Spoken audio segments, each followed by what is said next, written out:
Hi, and welcome back to the Product-Led Festival. I'm Ravi Parikh, co-founder at Heap.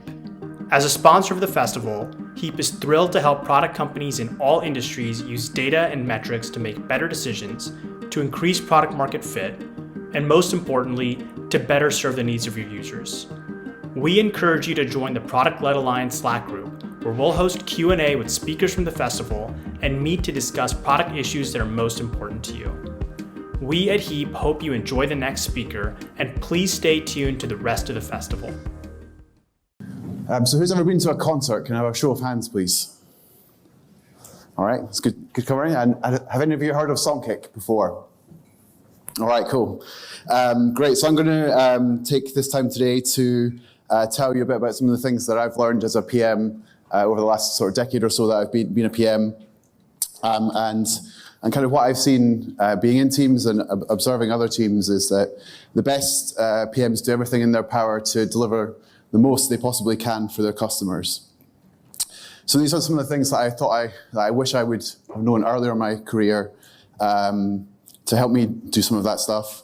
And really the background for all of this is that Songkick in the last few years that I've been there, we've grown our audience and our ability to get fans to concerts over 10 times. And really data and how we use insight is a huge part of what's enabled that change.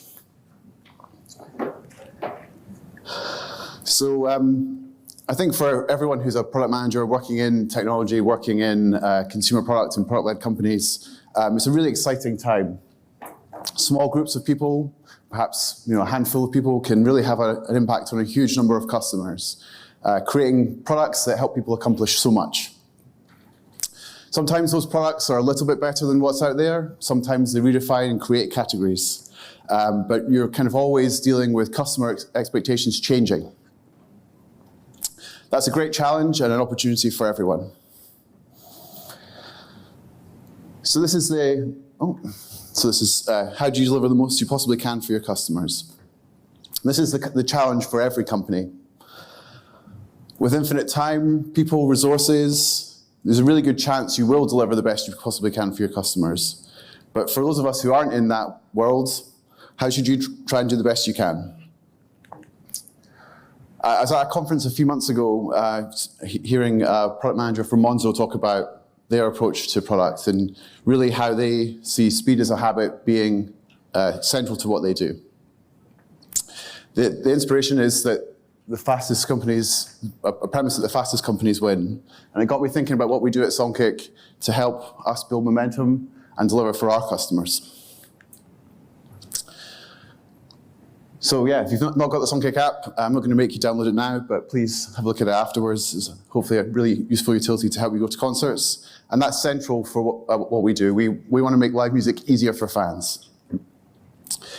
Every year, our website's used by hundreds of millions of fans, and our native apps aim to make it effortless to go to live music. So to start with, I want to talk to you about the team, how we think about product, how we set our company up to deliver the most we can for our customers. So this is the unit of, I guess, our organization that we think about that really gets things done for our customers. We currently are running 3 or 4 product teams who are autonomously making the most for their customers, led by a product manager, tech lead and design lead, and staffed across the company to make them work autonomously. One of the things we do is change things up frequently. So every quarter we refocus, we think about new problems, we think about new areas to get into.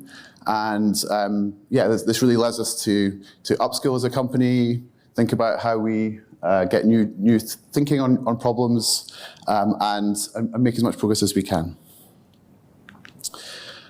If you haven't, I'm sure lots of people have heard of Marty Kagan and his Inspired, but also his Silicon Valley product blog.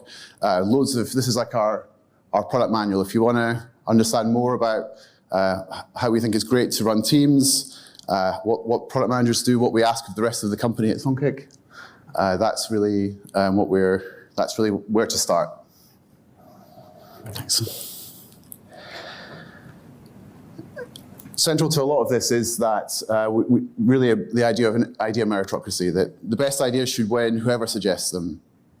When you take that and combine it with a team that can work autonomously and solve problems for their customers, it's a great cocktail that can do a lot of damage. So to the product manager, for a product manager, this is a great opportunity, great environment to work. You're in a team with people with lots of skills, challenged to solve big problems, and they're empowered with powerful tools to create brand new things, to solve problems for our customers. Product managers aren't really individual contributors, and so as a product manager, your focus is really on about doing all the things that multiply your team's impact.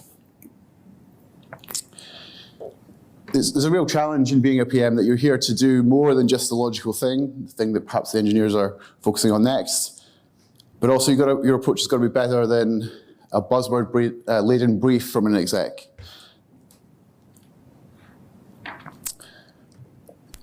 Everyone's seen it, heard about products that have failed. Sometimes people build products that nobody wants. The challenge of a PM is to make sure that never happens.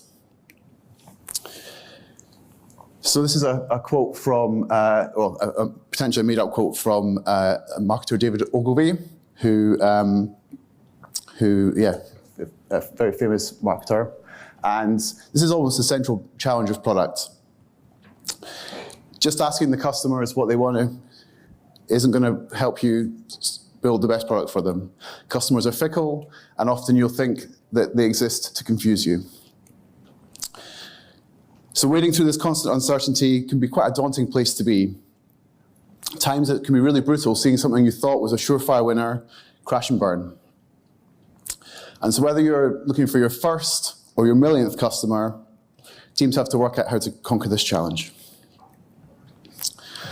So it's great to hear Evelyn mention this before, build it and they will come. This is share her views on its unhelpfulness in building products. Actually, if you Google it, it comes from a 1980s film with Kevin Costner, where a baseball field is built in the middle of nowhere and called Field of Dreams. And really that kind of sums up why I think it's pretty useless.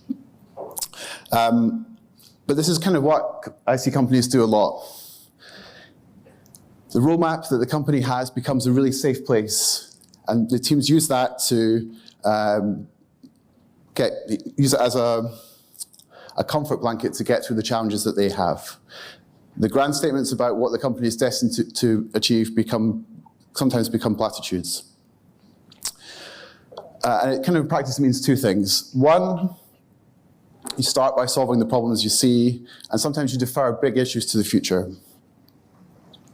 Second, it really focuses you on valuing the quality and the quantity of the solution you build, not the problem you're solving. And it can often be hard to see the impact of what you produce.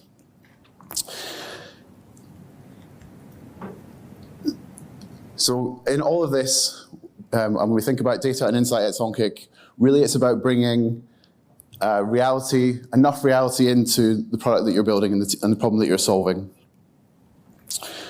Lots of things that we perhaps don't talk about so much when we're thinking about product is individuals' biases, teams' biases, companies' biases, and reality is a great way of challenging the ones that aren't helpful. It also really helps you get closer to your customers, focusing on the reality of what's out there. The build it and they will come mindset, I think, really is probably most dangerous because it assumes that success looks like this. It assumes that in one big step to the future, things will be perfect, and that's simply not true. In my experience, it looks much more like this. I'm sure lots of people's experience as well.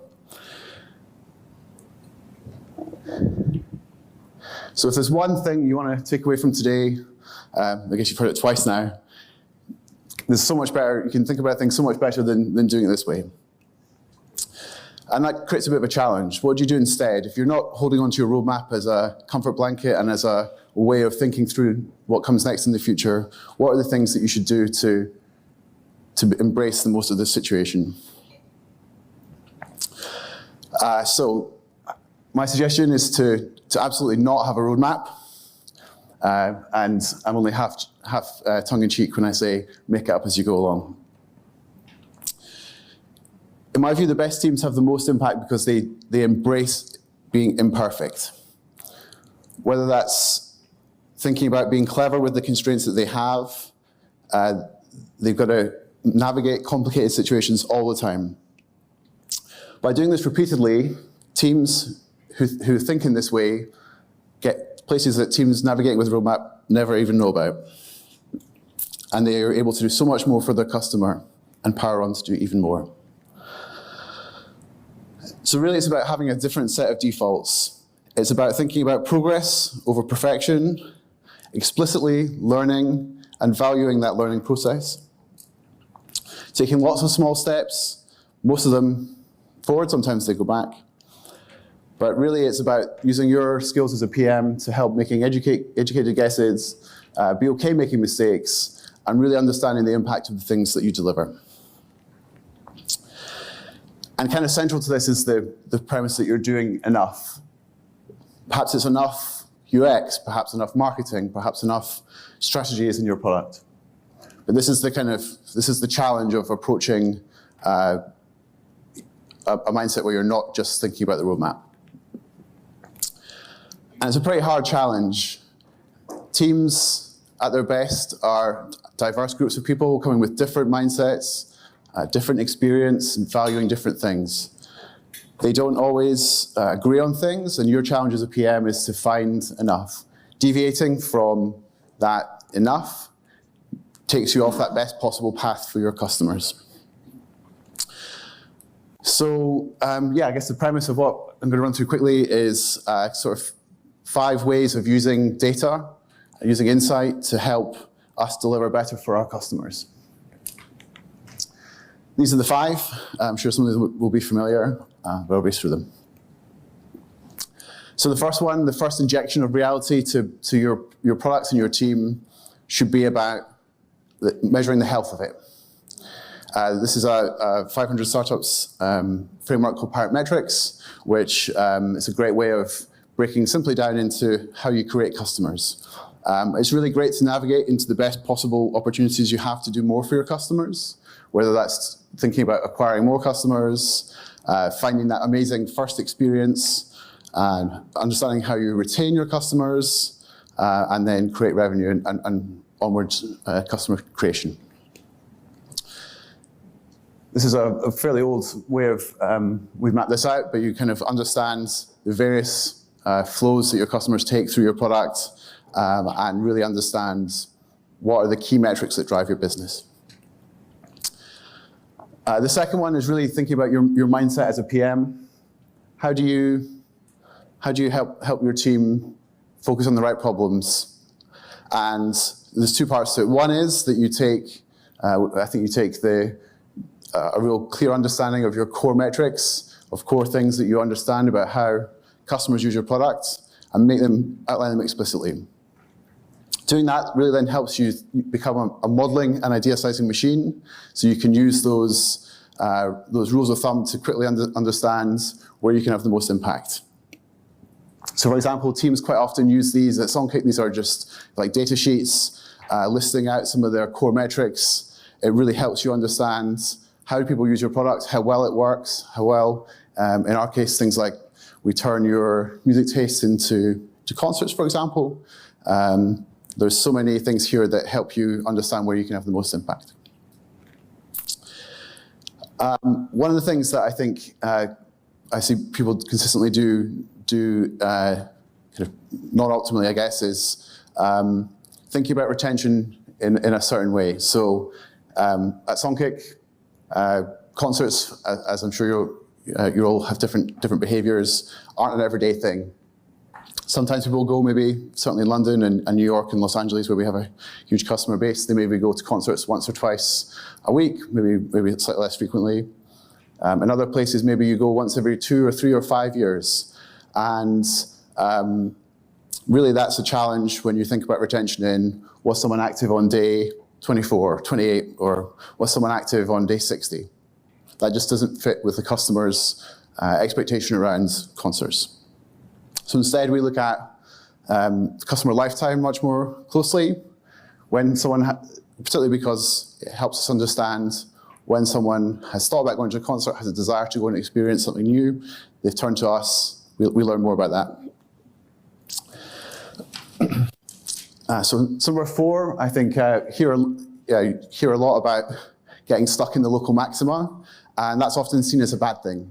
It's often seen as an opportunity missed, and that in the grand scheme of things may well be true, but when you're in the situation, you never know if you are actually at the best possible place for your customers. It's probably going to take you a long, long time to find it. Lots of the stuff is maybe the 80-20 rule. Have you done the 20% that gets you 80% of the value? And really what that allows is if you embrace that and are comfortable with being at a local maxima, you can get onto the next biggest challenge your customers face. You can always come back. That's the best thing about software. You can always come back and solve this problem again. And then finally, testing. It's probably the biggest mindset change that I've seen happen over the sort of 10 years that I've been in product management, how impactful you can be by studying people's use of your product. Quite often you get impacted, you think about the features, kind of as Evelyn alluded to earlier, the features that you build, people really don't care about them. They care about how they're framed, they care about what they're positioned to users as, and really it helps you understand what your customers are thinking.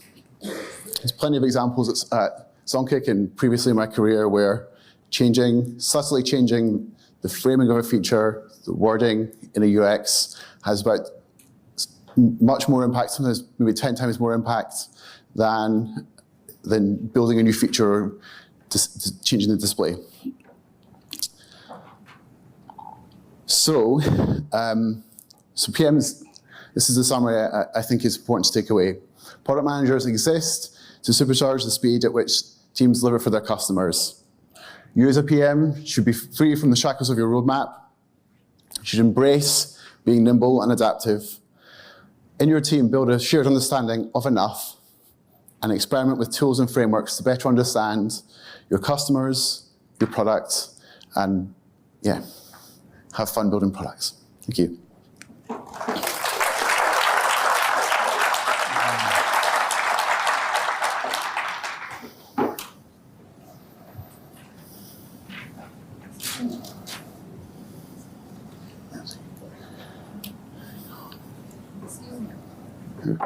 I found very interesting the 5 tools, but I didn't get it. So let's go back to 5 tools. Yeah. Can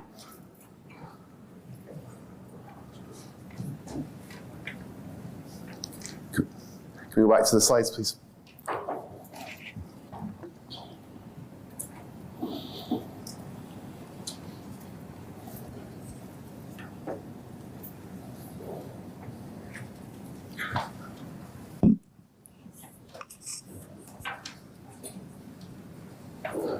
All right.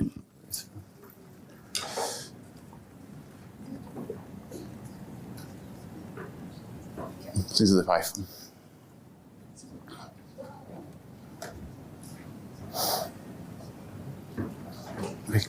Do the questions, please.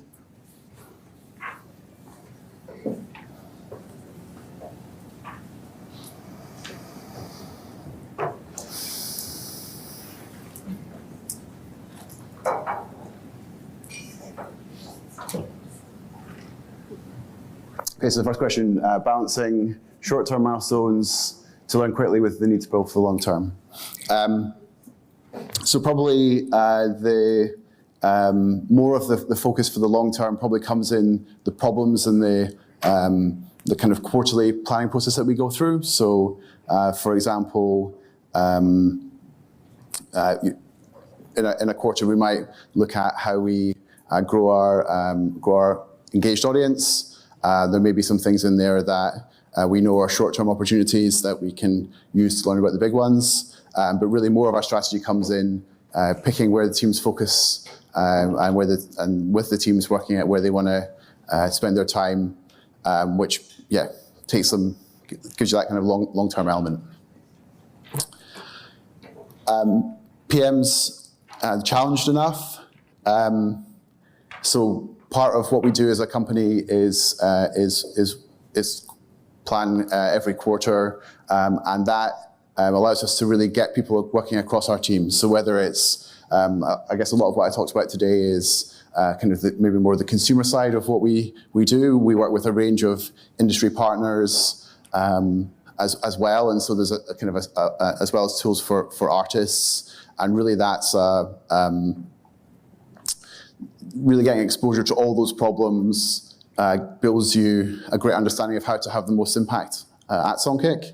And so taking someone who's perhaps got some more consumer experience and getting them into an artist-facing problem or an integration problem with some of our industry partners kind of broadens their skills. And more generally, just like the PMs and the teams are challenged with big problems to solve. We never dictate to teams what they solve. It's really what they build. We really help them think about the problems that they solve and what the impact they will have on their customers. So with customer-facing teams, the product team is customer-facing. They are thinking and working with customers all the time, whether that's through surveying, thinking more about how they perhaps explore cheaply some opportunities for thinking through what comes next, whether it's also more in depth, whether it's taking on longer research studies with perhaps super users, perhaps new customers that we haven't experienced before. We have a space in our office that allows us to bring people in, put them behind a two-way mirror, and really experience working with customers firsthand. I suppose the third part would be our community and partnerships team. They're working with customers, solving problems for them all the time, and we bring someone from that team onto every product team to keep them in the loop with things they're seeing come in from customers, engage with facilitating those opportunities to connect. So we do as much as we can to remove the barriers between teams and those customers. So being obsessed by roadmaps, I think one of the things that I saw when I was getting into product early on was really that some of the product leaders I worked with were really obsessed by the roadmap, obsessed by the next feature that was coming, the next bit of product, the next thing that was out there. And actually the use of data, the reality that is out there was something that they were not that familiar with.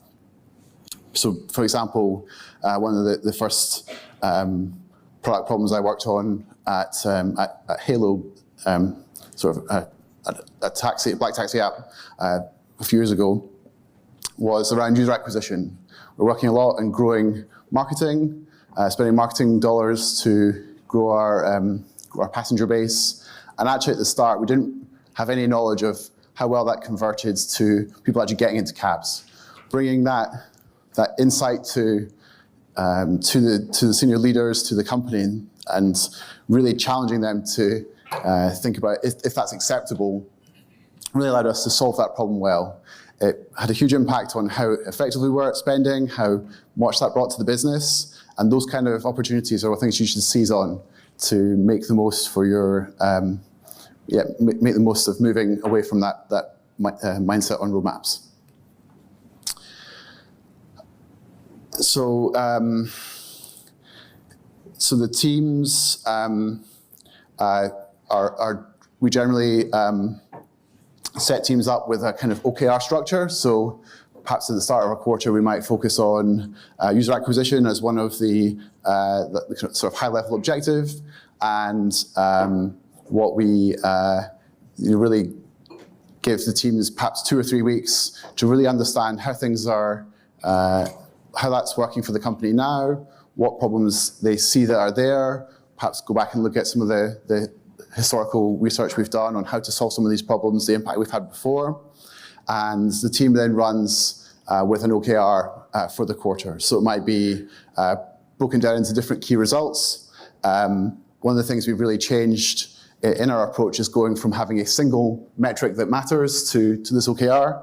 And really that empowers the team to solve the problems that they see that are out there. So prioritizing is done differently by every team. It's led by the product manager. The buck stops with the product manager. But really it's about empowering that team to have enough structure to really help them prioritize without kind of dictating it. Okay. Thank you.